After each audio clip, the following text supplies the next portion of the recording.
Years ago, when it first came to Knoxville, I was traveling with Paula Dean, and she had these bodyguards that looked like movie stars, and I said, what do y'all do? And they said, CrossFit. And I said, well, I want to do it. Well, me and my friend, Church of God, Becky,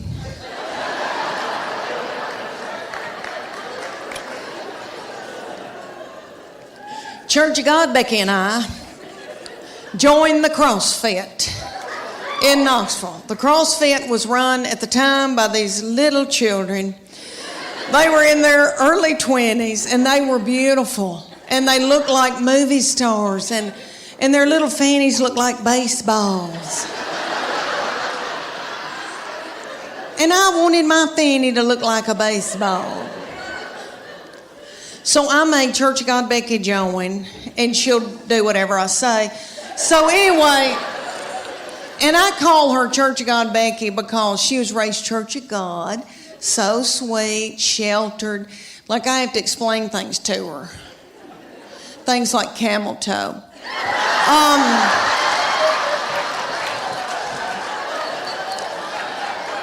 So we first get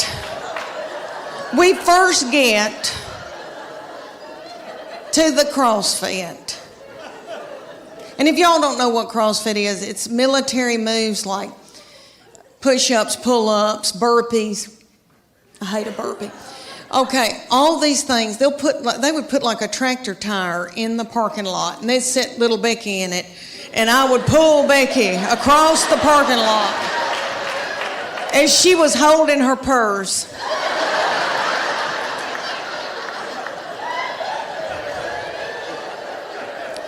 So I felt like a bad mama jamma, and I was so tickled and into it. And they came to us one day and they go, we want y'all to be in our contest. It's called a paleo contest. And it's going to be 10 weeks long. The men are going to be against each other and the women, and we're going to take your before and after picture, and whoever's body has changed the most at the end will win 3 months of free training. And I wanted to win that 3 months of free training because I didn't want to have to do something vulgar to my husband for the money. So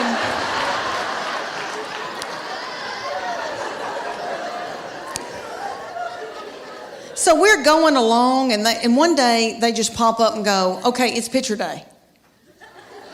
We're like, what? And they said, okay, take your top off and leave your exercise bra on and your Spandex, your yoga pant, and we're going to take your picture. Well, I didn't want those young boys to not ever want to marry and have children.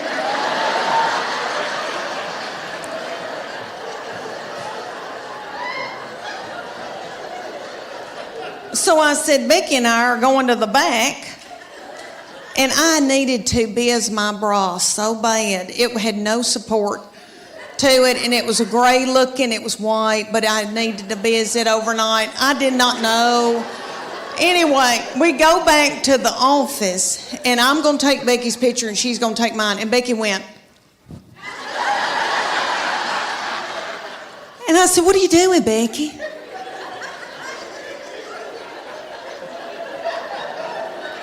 Do you want to win this thing? I want to win it. So I took my Spandex and shoved it under my stomach and went.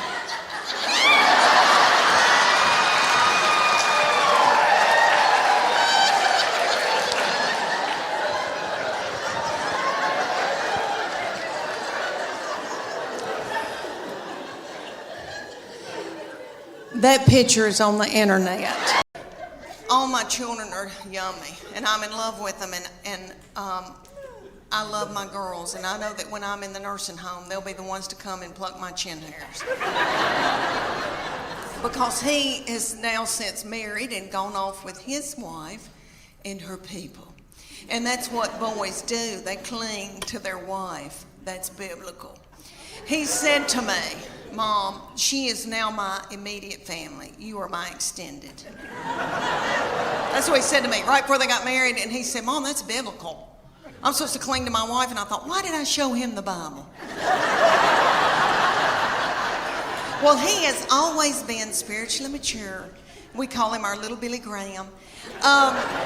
My husband and we didn't do it. God did it. I'm full of sin. Okay.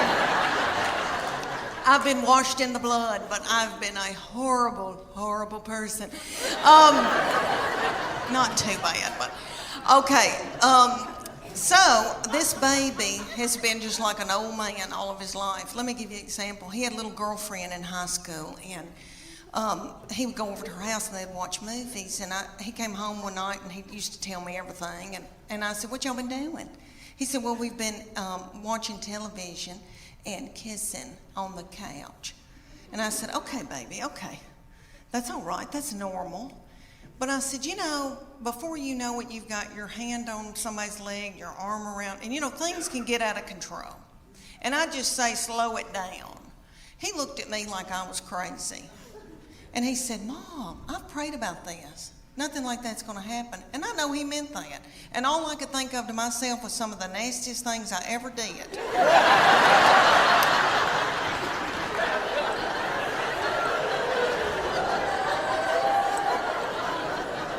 Was at the Adams United Methodist Youth Fellowship on a hayride. I don't know what it was about hay that set me on fire. I wish it did now, because I could get a new purse out of that. Okay, y'all, have you ever heard of lock-in? I know everybody in here that has been from Chattanooga has probably been raised in church. Okay, I don't know who that little darling, sweet fool was that came up with the lock-in. Probably a little woman in a committee meeting. And she probably said, "Oh gosh, y'all, let's come up with something for all the hormonal teenagers. Let's gather them up and put them in the church building and lock the door and turn the lights out and leave them there all night. Maybe somebody will end up pregnant."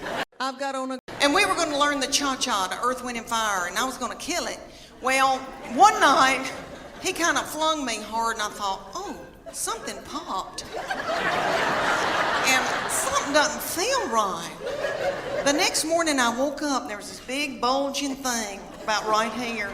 And I called my girlfriend in Greenville, Tennessee, and I said, "I think I've got backed up poop." And she said,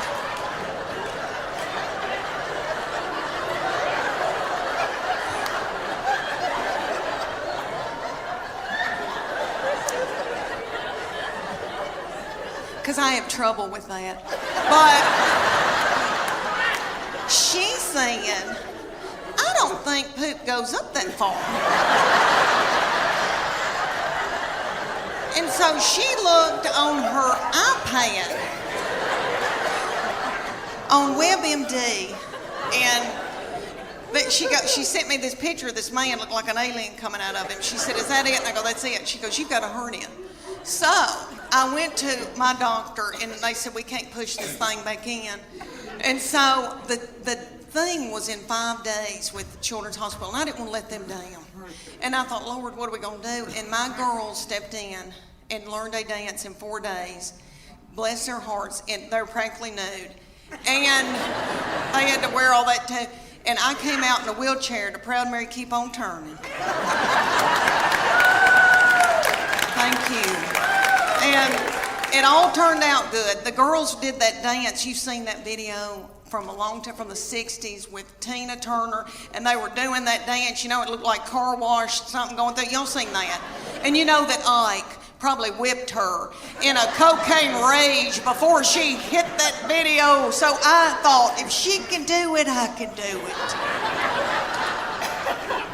But let me tell you, it ended up a wonderful thing. We raised a lot of money, and it was a blessing. And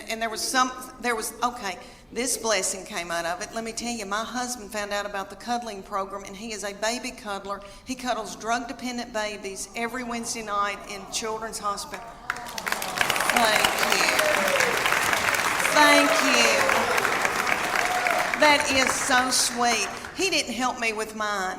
But that is so...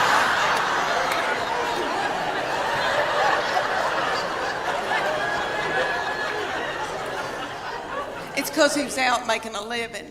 But anyway, what I learned out of that whole hernia thing was that God forbid that I got sick with something bad.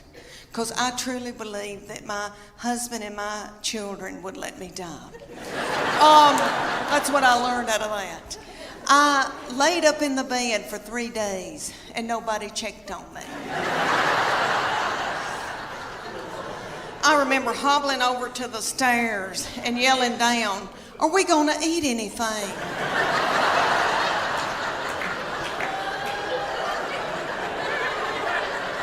And I could just hear people going through my purse.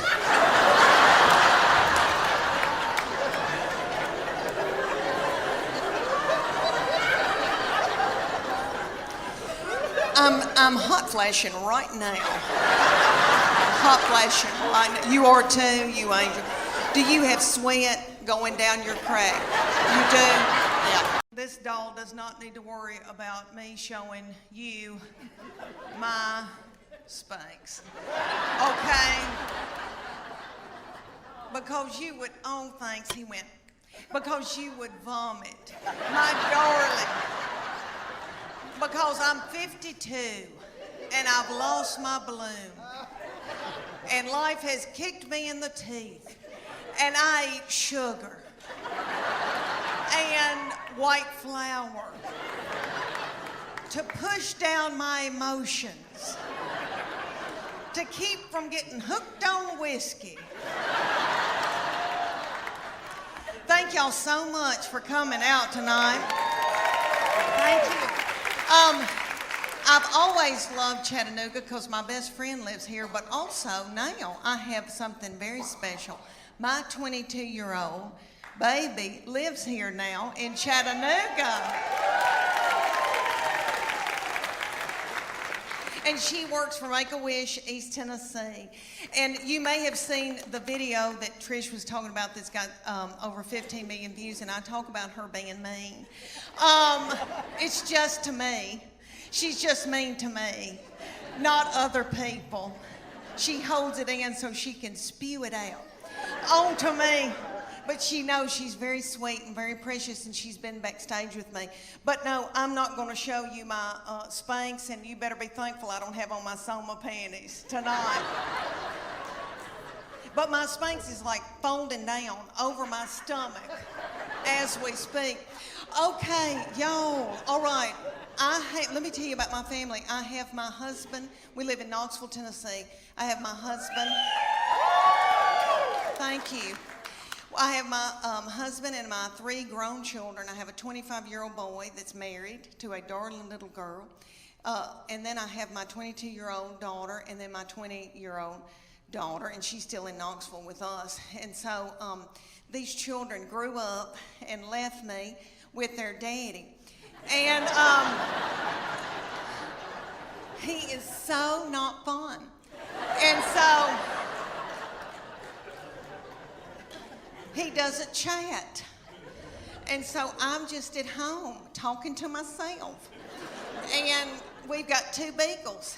And we miss these children so bad that we just sit and kiss them in the mouth. So I'll never forget the day that I found out about her, and I feel terrible about it now. But I was overwhelmed. I knew something wasn't right. I didn't feel good. I thought, oh my gosh, surely I'm not pregnant this quick, this soon. And you know when you got to know something, you got to know it right then. I had no right then.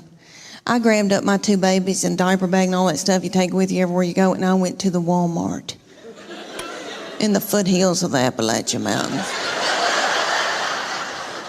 And I bought an EPT pregnancy test, and I took it in the stall at Walmart.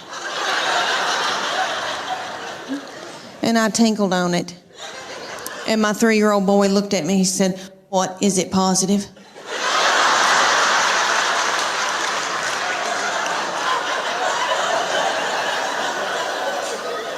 And it was. So I drove home just as fast as I could, and I called my husband at work. And I said, you're trying to kill me, aren't you? With a slow vaginal death. Is that what you're trying to? Well, you're not going to. You better get home right now, because I'm going to walk out in the woods and let the animals eat me.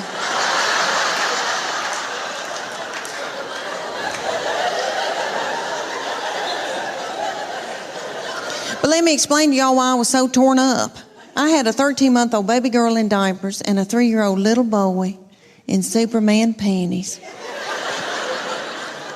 with doo-doo balls falling out.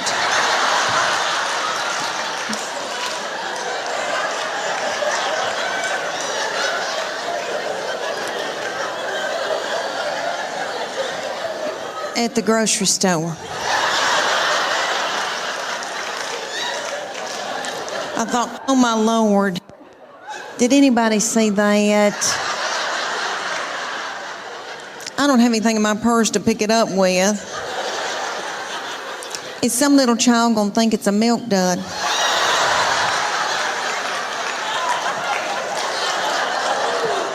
Let's just keep on moving, everybody. Just keep on moving. But God knew better than I did, because she's been a doll baby, but she's ruined. And I know I'm the one who did it. I was tired and beat down. So, anybody here who has more than 2, you know, good night by that 3rd and 4th one, you got to let them do what they got to do, you know. She still cries over anything. She cries because she knows she gets her way. I said, what's she crying about? She wants your toy. Well, just give it to her. I can't deal with it.